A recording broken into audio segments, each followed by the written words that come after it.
a big part of your journey, and obviously I can relate, having been raised Catholic as well, which is this hurdle of getting over, how do I relate to, how do I get over this massive hurdle, opposite sex, and then eventual, and I know for me, I was not in a rush to partner up in life. I just had, so I was curious for you, what it took, because you talk about this in the book, you had to sort of overcome a lot in order to say, I think I want to get married. Obviously, it's meeting your wife. Well, it's so crazy because I think that we live in this culture now where it's like, it's not, I don't know, fashionable to get married. Like none of my friends are married or anything like that. Like you don't know what to do, or I didn't know what to do. Like, it's like, okay, maybe we'll get married. Maybe we'll do this thing. And I like the stress of asking someone to marry you is an intense thing. And my wife is one of these people that... June. I'm going to remind you it's June. Thank you.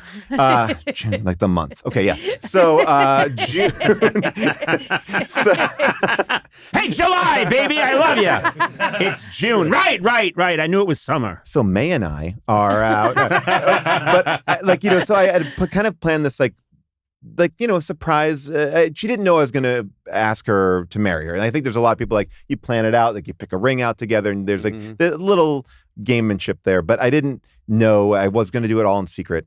And June is the type of person where you have to tell her every detail of the night.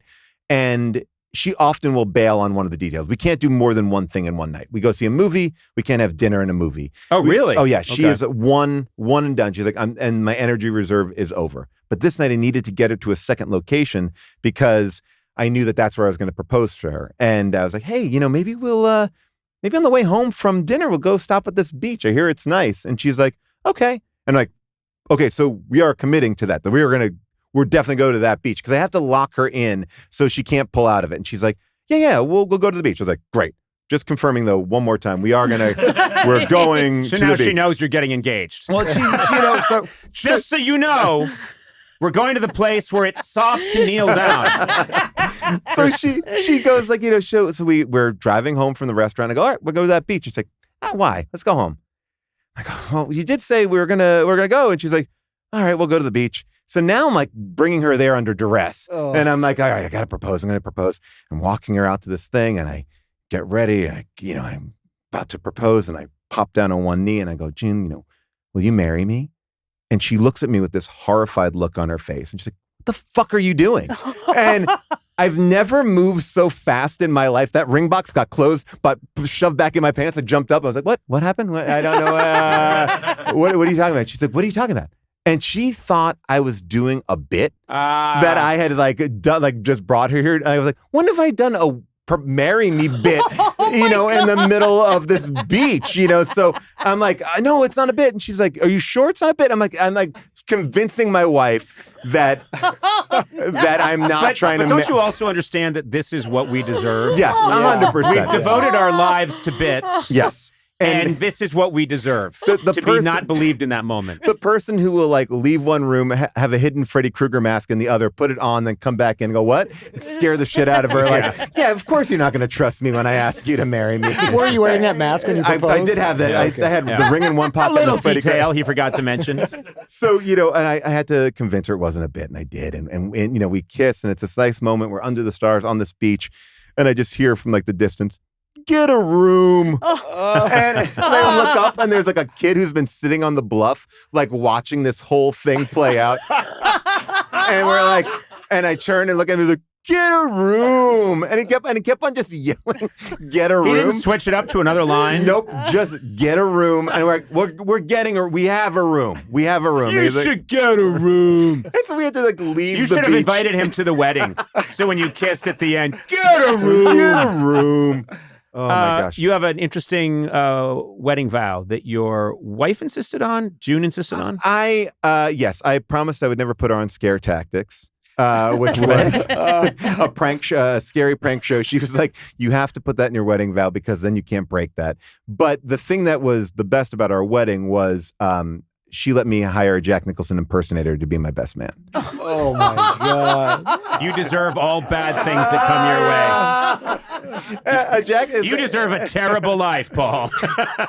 This Jack Nicholson impersonator who arrived to the wedding arrives to the wedding late and goes, "Hey, sorry I'm late. I was at a party at Roman Polanski's house." Oh, no. That was his opening line. Now, the room is kind of split of like parents and adults on one side and all of our friends on the other. Now, our friends on the other side are having the best time. Like, this is insane. And the people on the other side are going, "Oh, I think he might know Jack Nicholson." And now I had written this speech for the Jack Nicholson, and I was like, like Paul and June are as good as it gets, he was just a wolf, and but he's gonna give her some terms of endearment. What did you get to like One Flew Over the Cuckoo's Nest? I did everything, and Why are you still married? How is this? Hey, wait a minute. Why has this not been annulled? Why didn't lightning strike? How'd you get about Schmidt in there? So I tell this guy the whole thing. Oh, trust me, he does it. Oh, I get it all in there. And he goes, and he goes, "Great, I got it." And then the day of the wedding, he pulls me aside. He goes, "You have a teleprompter?" Oh, And I go, "Teleprompter? No, it's a wedding. There's no teleprompter at my wedding." He goes like, "I'm not going to really remember too much of the speech." And I go, "Okay, well, how about read it?" Yeah. I was like, "Yeah, you can have it on paper." He's like, "I can't see it. I got to wear my sunglasses." He's wearing his sunglasses. And so he starts devolving into things that aren't even Jack Nicholson. He goes, "June and Paul, yummy, yummy." So he starts improvising. Improvising is Jack Nicholson. Yummy, Hey, yummy. yummy, yummy.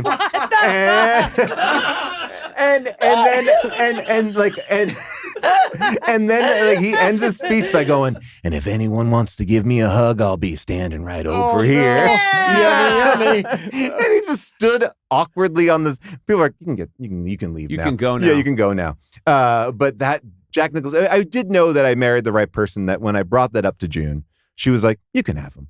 And that was a nice moment. Yeah. That would have not have gone over well for me. You really have a thing for impersonators. Remember that Mission Impossible screening you did? And you had a yes. Tom Cruise All impersonator. right, so my friend said, "Hey, do you want to have like a Mission Impossible screening? You can invite your friends to it." And I was like, "Yeah." And so unbeknownst to her, we get this beautiful theater at Paramount, and we invite all of our friends. And I know this guy, or I've seen this guy on Instagram. He's a Tom Cruise impersonator. I'm like, this will be great. I'll have him introduce the movie. He looks a lot like him. And I hire him. And, I was like, it's going to be fun. And the guy's charging me a lot of money for really just like literally come in and say, "Hey, I'm so excited about this movie." Ha ha! And so I get there and all of a sudden someone comes up to me like, "Did you hire a Tom Cruise impersonator?" And I go, "Yeah." And they go, "You can't do this. You can't do this." And everyone's freaking out because we're on Paramount property and it's Tom Cruise. And they're like, "We don't mess with, he does not like impersonators. You need to get rid of this guy." And I'm like, "Oh." You need to kill him He has to cease to and exist. dispose of the body. And I'm like, but I mean, it'll be fine. It'll be fun. And they're like, "You got to get rid of him." And I don't know what to do. And luckily, I'm like, "I think it will be fine. I think we'll tell nobody to take pictures of it or anything like that." And he's like, and I finally, they get him to relent, and we bring in this guy, and he crushed. He was great. He came in as Tom Cruise. Nothing untoward about Tom. He did Tom Cruise a solid, I feel like. He did. He presented the best version of Tom Cruise. Okay, here's my impersonator story. The year is, I believe, 1984. And I'm just starting to sort of befriend and write comedy with Greg Daniels, and we're in college. And we go visit his parents who live in Rhode Island at the time. They live in Barrington, Rhode Island, and his dad's a bigwig at the radio station. The father tells us he's hired a Michael Jackson impersonator to be the star of the parade. And he said, "Can you guys help me out?" Because it was Greg, myself, and a couple of our friends. He said, "Can you guys walk along on either side like your bodyguards? I'll give you yellow T-shirts from the radio station, but walk along and be sort of like the bodyguards that walk along to protect." And Michael Jackson is such a huge deal right now that it could get out of hand. Just be there in case something happens. And we say, "Okay." So it's a big parade, 4th of July, Barrington, Rhode Island, I think 1984, I want to say. And I know this is real. I didn't make this up in my crazy mind because someone recently found a photograph. And I'm there, and there's another guy there, Dan McGrath, who's tall and lanky like me, and he liked the idea of, yeah, you guys are tall. You look like you could be bodyguards. We don't. I was 6'4" and 155 pounds, and that's wearing a 50-pound hat. And so we're walking alongside the motorcade. Suddenly, the entourage shows up because this Michael Jackson impersonator has an entourage, and then he shows up. Sona looks more like Michael Jackson than this guy does. Seriously. Eduardo, it's like, I swear to God, Eduardo, it's like if you wore a glove, a Michael Jackson glove, and said, I'm Michael Jackson. He looked nothing like Michael Jackson, but he had the glove and he put some sunglasses on, and he sat in the back. And they had told everybody, we've got a special guest, and it's going to be a real thriller for all of you. So everybody turns out in all of Rhode Island to see this thing. And I'm walking alongside this motorcade, and this is my favorite part. I keep looking up at this guy, and he's sort of talking like Michael and acting like fame's been rough for him. And, he doesn't know how to handle the new fame of being. And I'm thinking, what are you talking about? I believe you're from Cuba. And I think you have a Dutch accent. Everything's wrong. You could lose some weight. Like, it was just crazy. So he's sitting and at one point, people I can tell are just sort of bummed out. And at one point, a kid steps out of the crowd with a water balloon, and it's right in my, I'm blocking. It's between me. And I step back out of the way, and he nails the fake Michael Jackson. I step out of the way. And I remember Greg's dad afterwards saying, I saw that. You did nothing. And I was like, he looks nothing like Michael Jackson. I'm not going to take a water balloon for him, let alone a bullet. Absolute madness. Oh my God.